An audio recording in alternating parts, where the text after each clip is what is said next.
جب آپ کے گھر میں فاقہ ہوتا تھا تو پریشانی کے آثار تو آ ہی جاتے ہیں. فاقہ ہے ہی ایسی چیز، اللہ ہم سب کی حفاظت کرے. ہم تو برداشت ہی نہیں کر سکتے. ہم 14ویں صدی کے مسلمان ہیں، 15ویں صدی کے، ہم تو برداشت ہی نہیں کر سکتے.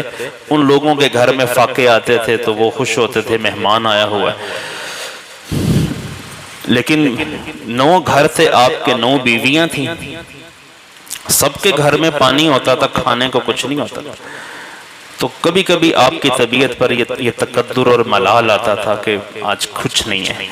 تو اللہ نے قرآن میں کہا وَأْمُرْ أَهْلَكَ بِالصَّلَاةِ وَاصْطَبِرْ عَلَيْهَا لَا نَسْأَلُكَ رِزْقًا نَحْنُ نَرْزُقُكَ وَالْعَاقِبَةُ لِلتَّقْوَى. میرے حبیب خود بھی نماز کا اہتمام کریں، اپنے گھر والوں کو بھی نماز کا کہیں، نماز کی پابندی کریں. بہترین انجام متقیوں کا، پرہیزگاروں کا ہے. ہم آپ سے رزق نہیں مانگ رہے، رزق ہم آپ کو دیں گے. تو قرآن میں اللہ نے رزق کو نماز کے ساتھ جوڑا ہے. آپ نماز پڑھیں، ہم آپ کو رزق دیں گے. ایتھے تسی نماز نہیں پڑھ دے. ابھی تو ہمارا یہ مسئلہ ہی نہیں حل ہو رہا کہ ہم 5 وقت نماز پڑھ لیں. بھائی جب تک فجر کی نماز کی تعداد نہیں نا لوگوں کی بڑھتی، ہمارے حالات ٹھیک ہو ہی نہیں سکتے. 5 سال بعد حکومت تبدیل ہو جاتی ہے، حالات نہیں تبدیل ہوتے. حالات بدتر سے بدتر ہو رہے ہیں اور جا رہے ہیں، بدتری کی طرف جا رہے ہیں. اب اس میں سارا قصور ایک آدمی پہ ڈال دو کہ اس کی وجہ سے یہ ہوا ہے. ہم تو آب زمزم سے غسل کرتے ہیں، ہم تو بڑے پاک صاف ہیں. نہیں بھائی، جب ہم نماز چھوڑیں گے اس کا ریئیکشن آئے گا ہمارے اوپر. نماز چھوڑنے سے معیشت کمزور پڑتی ہے، نماز پڑھنے سے معیشت مضبوط ہوتی ہے. قرآن یہ کہتا ہے.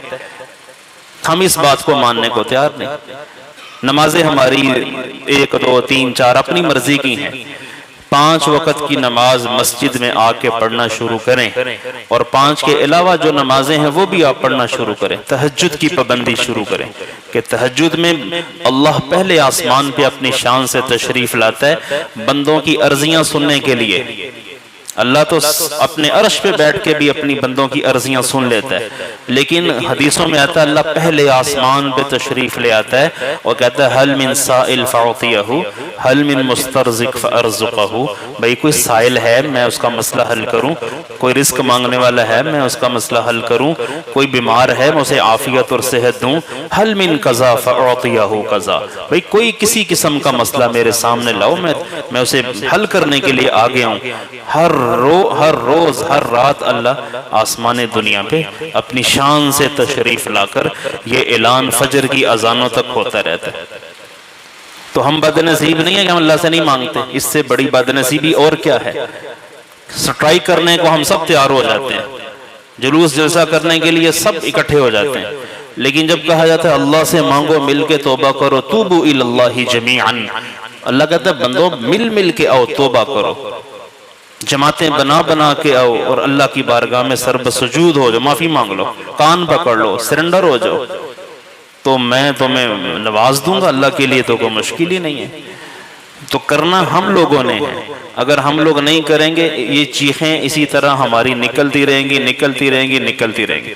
ہم توبہ کریں بھائی اور استغفار کریں. جو چیزیں اللہ نے فرض کی ہیں ان فرضوں میں کوئی ڈسکاؤنٹ نہیں ہمیں دیا. ہو ہی نہیں سکتا کہ بندہ کہ میں نماز نہیں پڑھ رہا، مجھے کاروبار ہے یار، مجھے کام میں. نماز سے اہم کام کوئی ہو سکتا ہے؟ اللہ کے حبیب کی اتنی طبیعت ناساز ہو گئی. حضرت علی کہتے ہیں کہ میں نے سہارا دیا، حضرت عباس نے سہارا دیا، اور اللہ کے حبیب کو ظہر کی نماز کا وقت تھا. حضرت ابوبکر نماز پڑھا رہے تھے تو اللہ کے حبیب کو لا کر بٹھا دیا گیا حضرت ابوبکر کے بائیں طرف، اور آپ نے بیٹھ کے نماز پڑھائی. اماں عائشہ کہتی ہیں میں دیکھ رہی تھی حضور کے پاؤں مبارک زمین کے ساتھ گھسٹتے ہوئے لکیریں بناتے جا رہے تھے. نماز پڑھ کے دکھائی. اگر معافی ہوتی رسول اللہ اس وقت نماز چھوڑ دیتے کہ یار میں وہ سخت بیمار ہوں، 2 بندے اٹھا کے نماز کے لیے لا لیں. ہم ایک اپنی نماز درست کریں، 50% نمازی ہو جائیں، مسلمانوں کا زوال رک جاتا ہے اور کافروں کی ترقی رک جاتی ہے.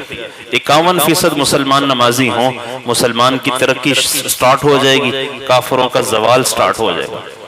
کہ رجوع اللہ کی بڑی طاقت ہے، اللہ کی طرف رجوع کرنے کی بہت طاقت ہے بھائی. اللہ ہمیں اس کی